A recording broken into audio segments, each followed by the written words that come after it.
Welcome back to the channel. Today, I'm going to show you one interesting video about Kanu saga.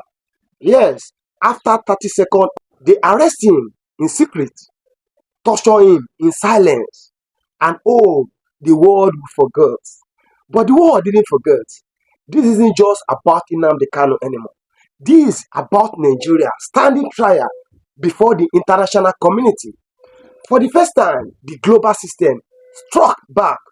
The United Nations didn't whisper, it roared. And what it said shocked the foundation of everything the Nigerian government has claimed about this case. Let's begin with the UN on Nnamdi Kanu saga. The United Nations has asked Nigerian government to immediately release Nnamdi Kanu unconditionally and pay him adequate compensations for the arbitrary violation of his fundamental human rights. So it also recommended that government officials responsible for the torture meted out on the IPOB leader be investigated and punished. How do you see the federal government responding to this? It's difficult to predict how exactly they are going to respond.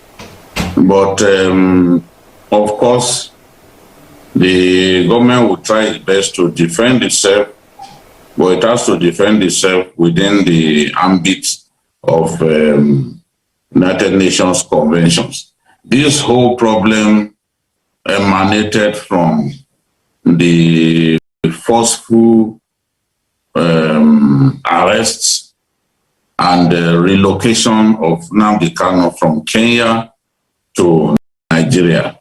There are internationally guaranteed rights that the UN working group that indicted the UN working group on the detention, arbitrary detention, has indicted Nigeria and Kenya of. Ideally, if you want to put someone on trial, a fugitive who ran away from your country, if you want to put him on trial and he's in another country, it has to go through an extradition trial. In this case, there was no extradition trial in place. Nnamdi Kanu didn't go through any form of extradition trial, yet he was forcefully brought to Nigeria, and Nigeria now is facing trial before a federal court. As far as the working group of the UN Human Rights Council is concerned, this was a gross violation of Nnamdi Kanu's rights. As far as they are concerned, Nigeria and Kenya stand indicted for the manner they brought Nnamdi Kanu to the country. It violates international convention, violates international law to forcefully drag a man out of another country and bring him to his country to face trial in the manner in which Nnamdi Kanu was brought to Nigeria by force. So, for this reason, Nigeria stands indicted. My own position is both Kenya and Nigeria are signatories to this convention. So, they are morally obligated to comply, because if you are not signatories to the convention, then it's the content of the convention is not binding on you. But if you made up your mind that, look, this is good for me and my people, and you signed up to it, it is then incumbent on you to comply. The UN Human Rights Council itself is a product of the United Nations resolution.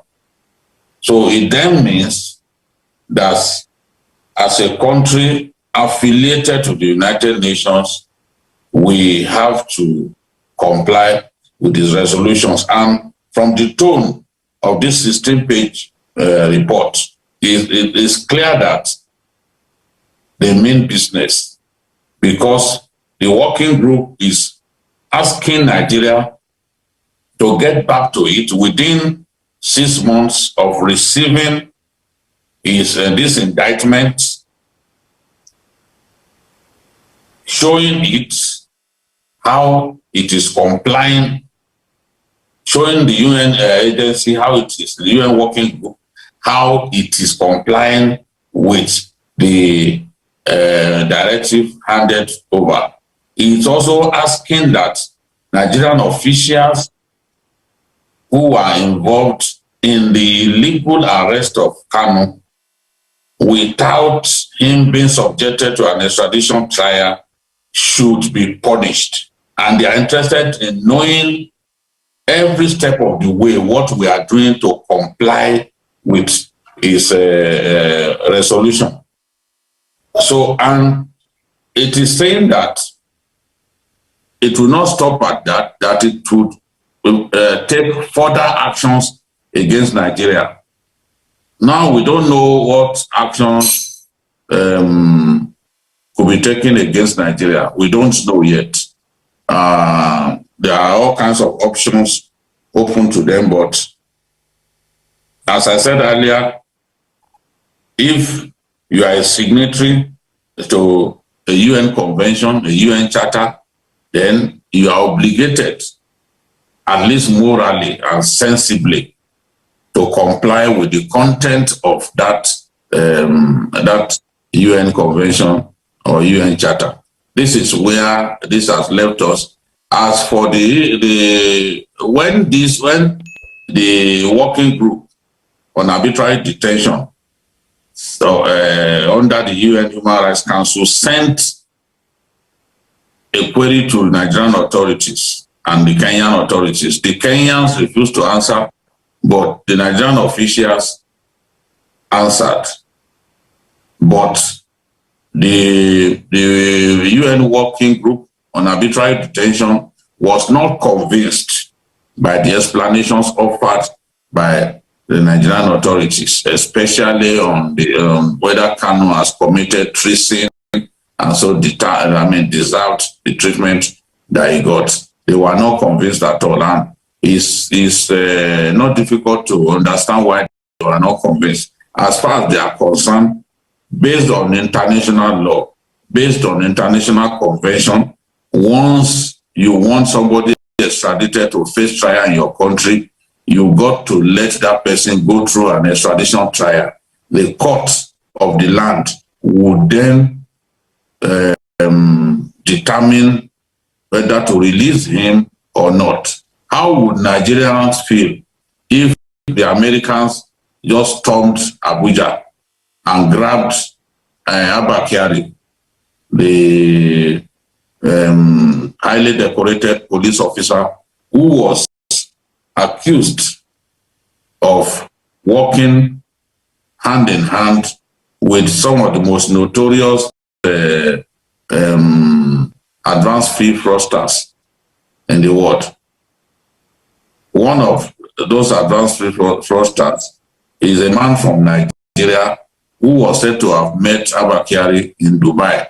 The Americans have their indictment in place, but they have not stormed our country to say they are going to forcibly abduct Abba Kyari and take him to the US to face trial. I know the Americans have done that in the past, and when they did that, they were roundly condemned.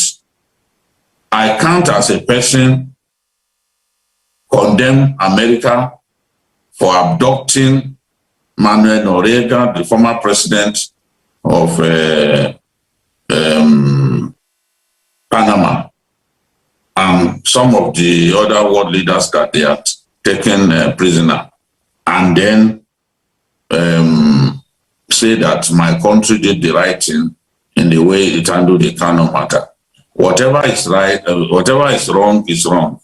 If the UN convention is that a person should undergo extradition trial when the request is made for that person, then that should be the law. That should be the way people are taken out of another country to face trial in the country where they are deemed to have infringed on the laws of the land.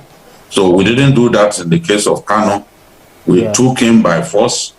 We subjected him to inhumane conditions and brought him to Nigeria, where he's now facing trial. What we did was against international laws. No matter what anyone feels, it was against international law, and that is why this indictment has come. And Nigeria must not take steps that will cause it to be treated as a pariah nation, that will cause some of our partners that we cherish to begin to see us as a lawless nation, as a nation that does not respect the UN charters and the UN conventions. Yeah, right. So Nnamdi Kanu may be in cell, but the silence of the Nigerian government is what truly defining the United Nations call it arbitrary detention. Human rights groups call it violation. Millions call it injustice. Yet those in power have said nothing, not a word. To the people, not a gesture. To reform, not a flicker of remorse. But here is the truth. They can't bury. You can imprison a man, but not his idea. You can silence his voice, but not the million who echo it across continents. And no matter how long they delay, the verdict of history is coming. This isn't just about one man, it is about whether justice can still breathe in Nigeria, whether a nation built on silence can survive the sound of truth. If this is your first time on the channel, please like, comment, and subscribe. Comment in the comment section. Hashtag free Nnamdi Kanu. Hashtag restructure Nigeria now. The world is watching and history is recording every silent, every second.